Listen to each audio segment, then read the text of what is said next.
Hey guys, it is time for another study and fold, and I guess my bedroom is where I'm going to be doing these at, but I did notice that in the last couple of videos my air conditioner was loud, at least to me. You guys didn't say a word about it, but to me it was a little bit of an annoyance.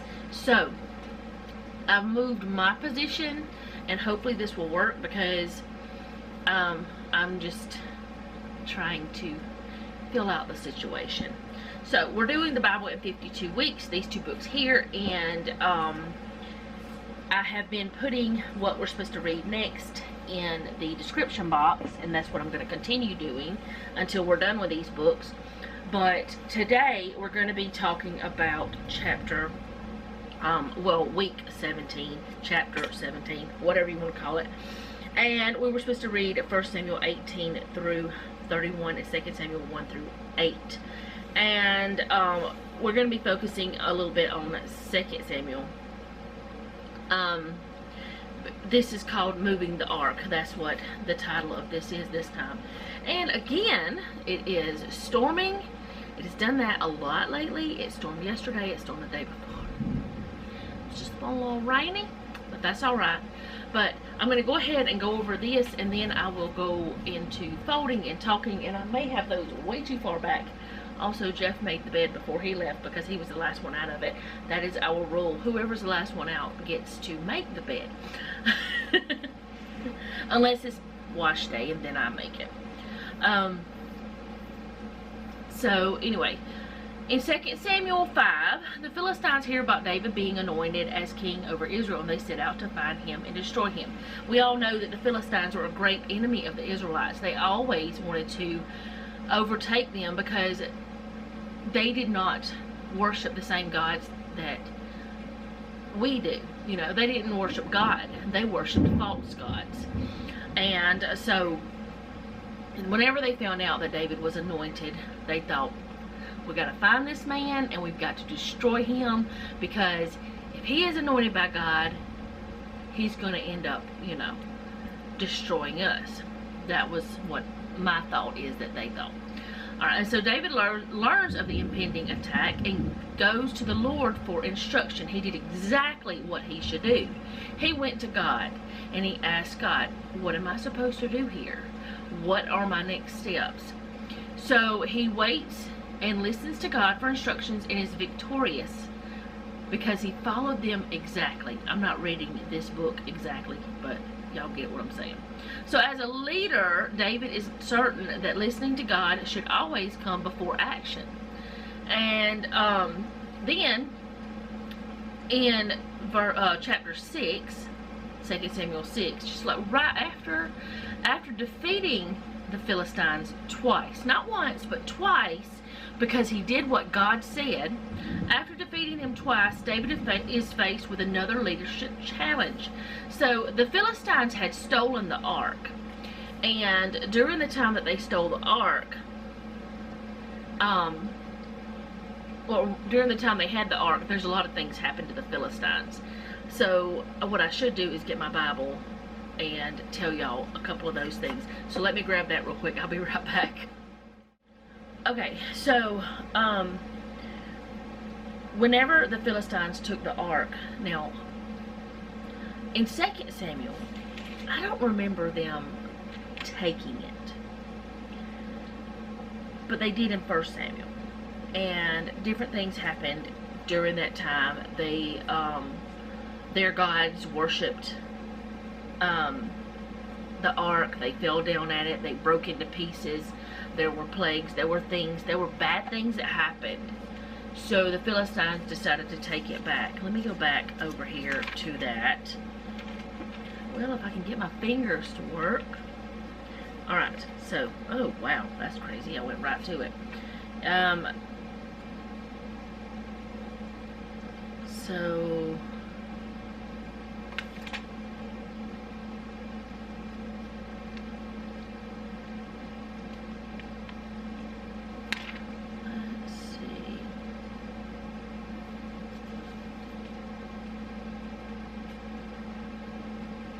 okay, whenever it was in the Philistines' hands, they brought it to the temple of Dagon and placed it next to his statue. When the people of Ashdod got up early the next morning, there was Dagon fallen on his face to the ground before the ark of the Lord. So they took Dagon and returned him to his place. This is 1 Samuel 5. 1 is where I started. But then they got up early the next morning. There was Dagon, and I'm not reading it all, but close. Fallen up with his face to the ground before the ark of the Lord. This time both Dagon's head and palms of his hands were broken off and lying on the threshold. Only Dagon's torso remained. That is why to this day the priests of Dagon and everyone who enters the temple of Dagon of Ashdod do not step on Dagon's threshold. So several things, different things happened. It talks about it in chapter 5, and then it talks about in chapter 6 where they returned the ark. When the ark of the Lord had been in the hand of the Philistines for 7 months, the Philistines summoned the priests and the diviners and pleaded, "What should we do with the ark of the Lord? Tell us how we can send it back to its place." They were done with it. They didn't like it. It was bad news to them.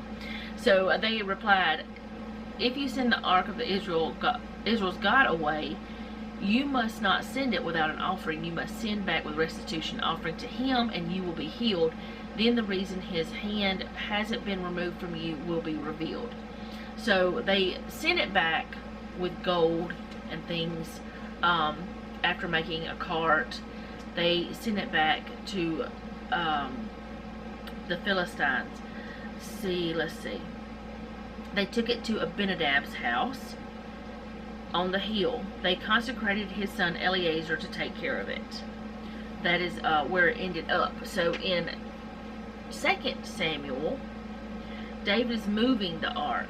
So he decides, okay, it's time to get the ark back where it actually belongs, the place where it is supposed to be. So it's in 2 Samuel 6.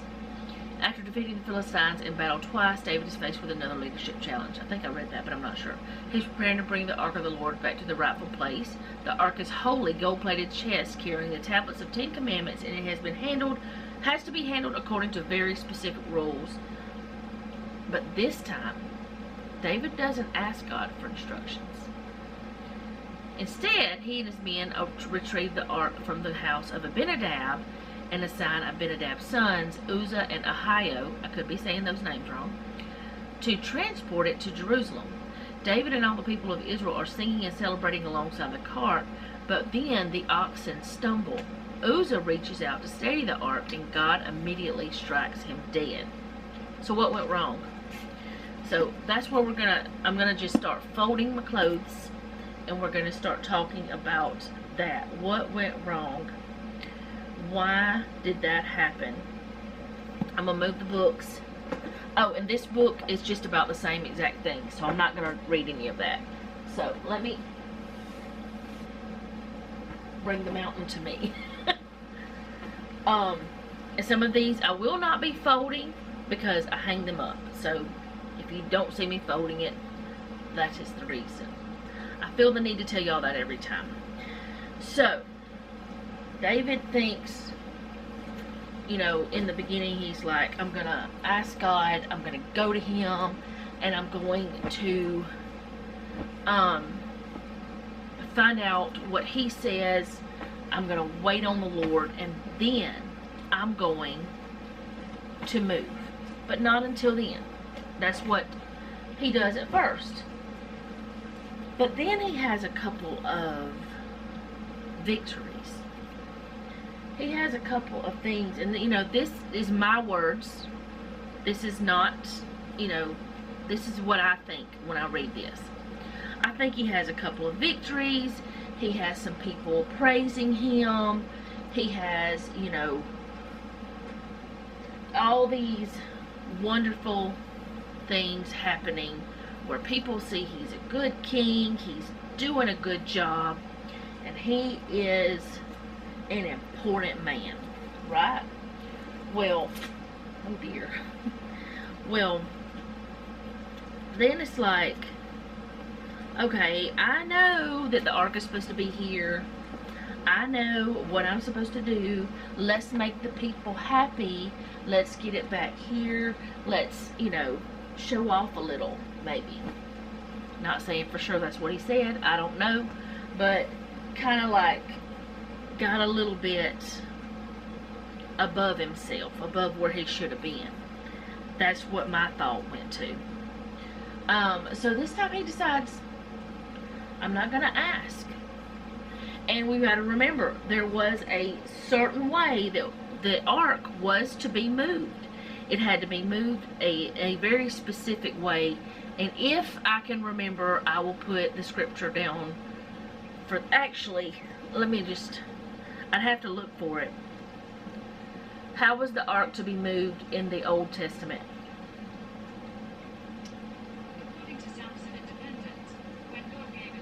Exodus 25:13-14. When God gave instructions concerning the building of the tabernacle and all the items to be in it, he specified that the ark was to be carried by way of staves that would be placed to the rings that were attached to the four corners of the ark. So Exodus 25:13-14. Let me look that up. Exodus 25:13. Okay, it says, and thou shalt make staves of the shittim wood and overlay them with gold, and thou shalt put the staves into the rings by the sides of the ark, that the ark may be borne with them. The staves shall be in the rings of the ark, they shall not be taken from it. And thou shalt put into the ark of the testimony which I shall give thee, and thou shalt take make a mercy seat. I can't read. I shouldn't have read this to y'all. I should have just let y'all read it, but I just wanted to read it. Seat of pure gold, 2 cubits and a half shall be the length thereof, and 1.5 cubits of breadth thereof. And thou shalt make 2 cherubims of gold of beaten work. Shalt thou make them in the 2 ends of the mercy seat, and make 1 cherub on the one end and the other cherub on the other end. Even of the mercy seat shall ye make the cherubims on the 2 ends thereof, and the cherubims shall stretch forth their wings on high, covering the mercy seat with their wings, and their faces shall look one to another. Toward the mercy seat shall the faces of the cherubim be. And thou shalt put the mercy seat upon the ark, and in the ark thou shalt put the testimony that I shall give thee, and I will meet with thee, and I will commune with thee from above the mercy seat, from between the 2 cherubims which are upon the ark of the testimony of all things which I will give thee in commandment unto the children of Israel. So that's just telling how they're supposed to make it. But they were supposed to, let's see, how was it? Let me go back to the other.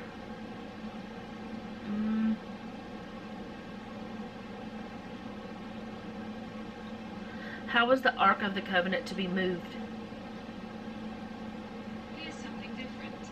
According to Britannica, Jewish and Christian Holy Scriptures dictate that the Ark of the Covenant, It just says 2 wooden poles. who constituted the ancient Jewish priestly class. The Levites were supposed to move it. Those were the only ones. Oh, I didn't ask you to keep listening to me. Google.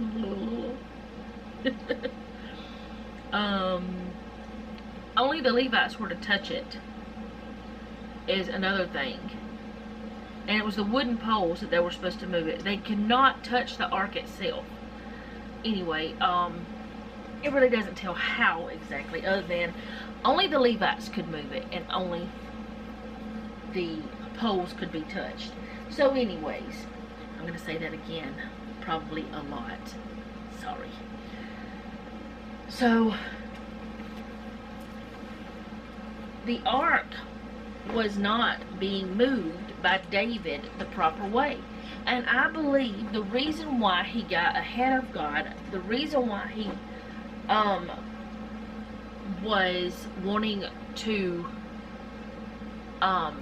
move it at that point in time, even though God had not said to move it, was because the people wanted it back in Jerusalem. The people were the ones that were praising David. The people were the ones that he was trying to please.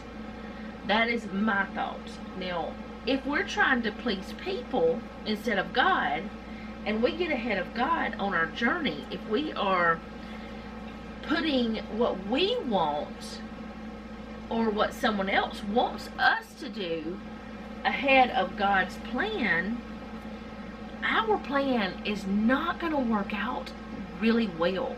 Yeah, we might have some good things that happen. We might have some decent times.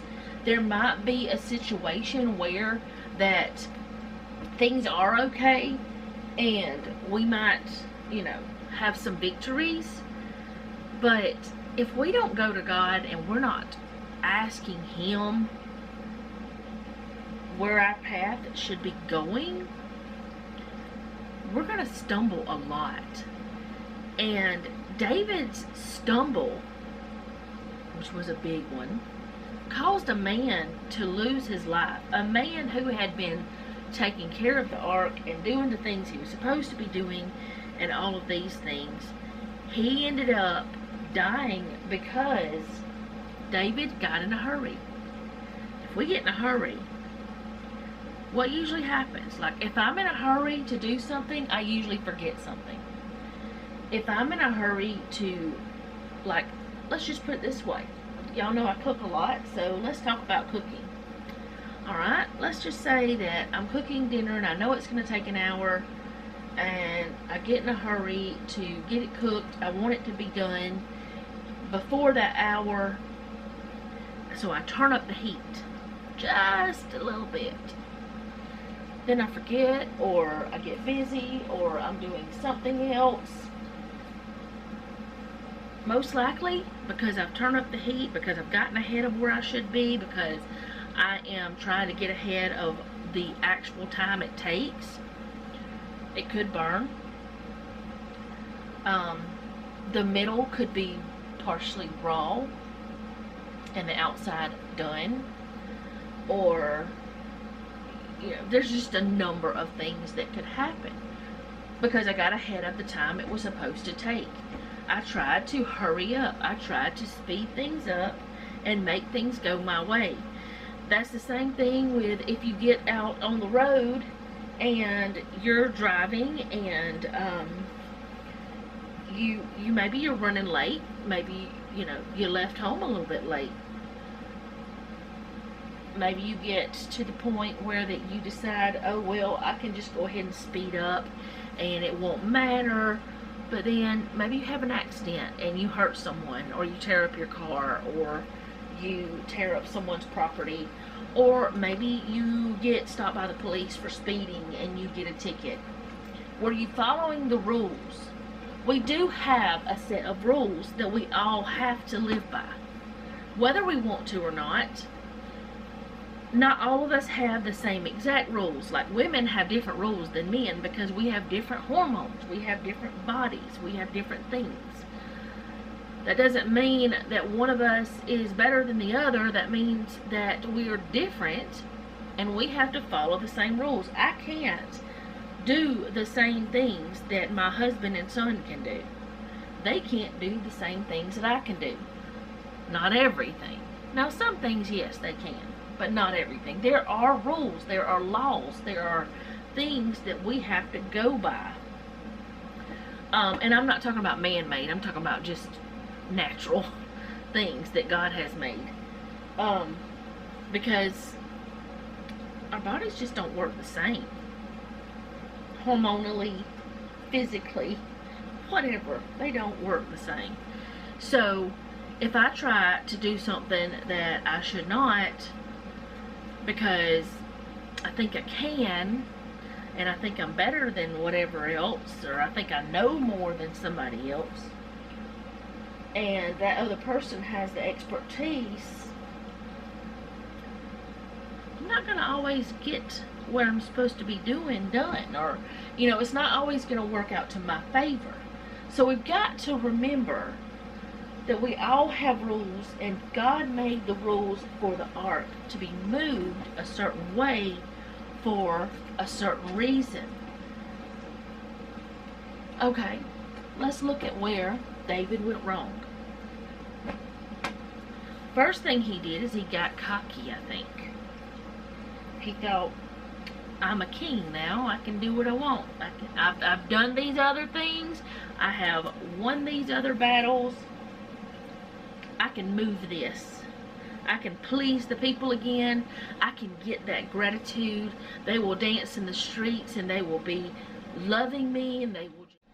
Sorry, it went. I talked a long time. You know, he wanted the praise. I think.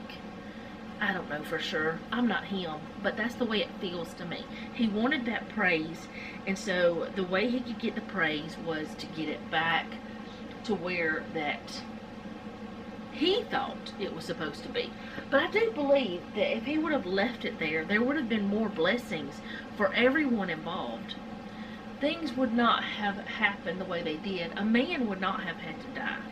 So, the way that we don't get ahead of God is we stay in the Word. We listen to Him. We listen to that still small voice that I talk about. Because if we don't listen to His whispers, we won't hear His shouts. If that makes sense to y'all. I mean, He's going to tell us things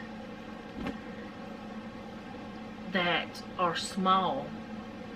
Like, tell us you should do this or you shouldn't do that. Or, you know, maybe He sees that we're in a grocery store and there's a little old lady who needs help, and we can help, and we decide, oh, I'm not going to do it. I'm not wasting my time. Well, maybe that little old lady who He told us to help would have been the one that would have brought us some kind of victory or some kind of message from Him that we wouldn't get to hear, if that makes sense. That's just my thoughts. Like, if we don't do the small things, if we're not ready to step out and do the little things, when will God ever ask us to do the big? Never. He's not going to ask us to do the big things. And yeah, David did some big things, but he also had some big mess ups. We know that. But we can learn from that. And we all know that every single story in the Bible, there is a reason for it. Even if we don't think there's a reason for it, there's a reason why God decided for it to be in the Bible. So we have to make sure we listen to God's voice. We have to listen to what He says. We have to follow His instructions. And the only way that I know of to get His instructions is to read the Bible daily. It's to pray daily. It's to study and talk with people about what God's Word says. Because I may have a message from God that I didn't even know that I had for you. Same with you. You may have one for me that you didn't even know you had. Like, God can use us to tell other people things, and we may not even realize it's from God. We may not see that it's from God until later on down the road, when we have walked the path, when we followed the instructions. Now, I'm not saying that everybody who comes to you and tells you to do something is from God. I'm not saying that. But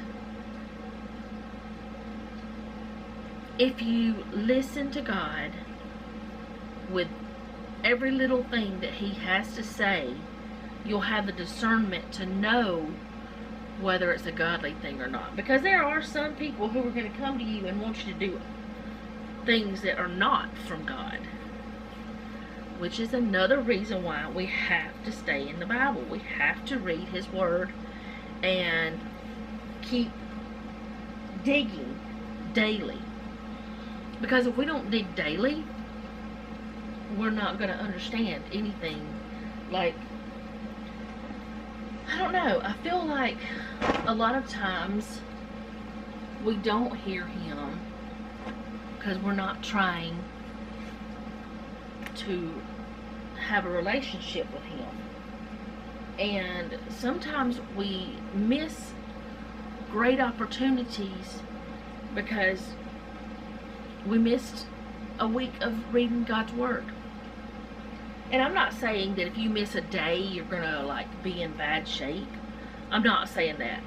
I'm not saying you have to stay in your Bible 24/7 and never do anything else. That's way off balance. I mean, God has work for us to do. This right here, what I'm doing right now, is work He has for me. Now, I think this is something that would be a perfect example. Used to, before, I don't know, let's just say years ago, it's the easiest way I can do it because I'm not going to be able to come up with a specific amount, but years ago I used to see housework and taking care of my family as like something that was a, how do I explain it, not like a job, but like something that I should have, people should have appreciated more. People should see all I do. That I should get some kind of, you know, recognition for it. I mean, that's what I was taught by the world, is we should be recognized for everything we do. But now, because of my mindset, this is a privilege.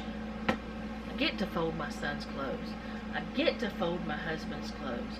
I get to fold our household items. I get to fold my clothes because we have them. Because I have a son. Because I have a husband. Now, have I asked for help through the times that I've had, you know, lots of housework and children and homeschooling and all that stuff? Yes, I did expect my children to do their part. I still expect anyone who lives in this house to do their part. Now, I see Jeff's part as him working outside of the home and doing the tasks that I can't do. Like getting on the roof if there's a limb up there, because I cannot do that. I mean, I can, but mentally I ain't getting on the roof. But my point is, we all have our parts to play in this life. And when I started seeing this housework as a gift to me, it became a gift to me. It became, now, do I love folding clothes? No, I don't. But I love seeing the clothes folded and put away, if that makes sense. I don't love the actual task, but I love the result. There's a lot of those things that we probably will have in our lives. There's a lot of tasks that we will have that we won't really love to do. I don't love to clean the bathroom. In fact, I hate cleaning the toilet. It's just gross to me, and I want to get it done as quickly and thoroughly as possible because I don't want to do it. But I have a toilet, actually two, and I'm grateful for that. I have a working toilet, you know. Some people don't have that. We have to see what we have. And I think there's a possibility, and I'm not saying this is absolute fact, but I think there's a possibility that David lost sight of what he actually had, and he tried to get ahead of God and wanted more praise from humans. Now, do I want my husband and my son to realize the things that I do around the house? Yeah. But I also need to realize what they do around the house. Just like I say to you guys, Noah washes his clothes sometimes. That's recognizing what he does, which he didn't this time. That's because I was already doing clothes. And I was just like, give me all your clothes. I want them all cleaned. I don't want any of dirty clothes. You know, I don't always do that, but And his clothes are stored in a different place than mine. But anyway, that's not the point. Since I was already doing it, I wanted them all. So, that, and I also recognize, I tell you guys, you know, Noah emptied the dishwasher for me. Because normally I empty the dishwasher. Normally that's one of my chores.